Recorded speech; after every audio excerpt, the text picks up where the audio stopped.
Voter তালিকাৰ বিশেষ সংশোধনীৰ খচৰাত ধৰা পৰা ব্যাপক বিসংগতিক লৈ সৰ্বত্ৰ প্ৰতিক্ৰিয়া। এবাৰ গঞ্জুৰ পৰিয়ালত সোমাল শ্বেখ।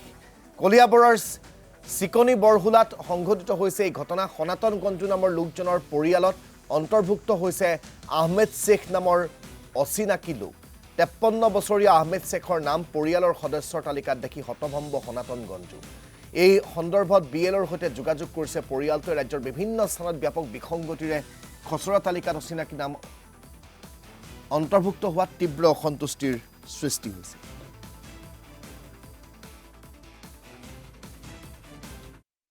আমাৰ ভোটাৰ তালিকাৰ নামটো মানে আমাৰ নিজৰ ঘৰৰ নাম্বাৰ সৈতে মানে বেলেগৰ ঘৰৰ নাম্বাৰটো ইয়াত আহি গৈছে আৰু সেইটোৱে কাৰেক্ট কৰিব লাগে। আমাৰ ঘৰৰ নাম্বাৰ হৈছে 258 আৰু আমাৰ ঘৰৰ মানুহ মানে ভোট দিয়া মানুহ 4জন এতিয়া বৰ্তমান 4জনে।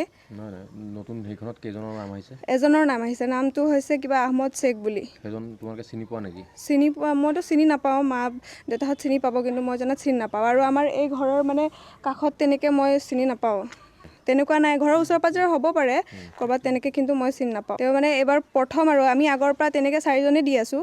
4জন মানে 3জন দিছোঁ, এতিয়া ভণ্টিয়ে দিব পৰা হৈছে, এবাৰ দিব আৰু তাই। তো এতিয়া এইবাৰ কিবা আমাৰ ঘৰৰ নাম্বাৰতে আৰু এজন মানুহ মানে অন্তৰ্ভুক্ত হৈছে।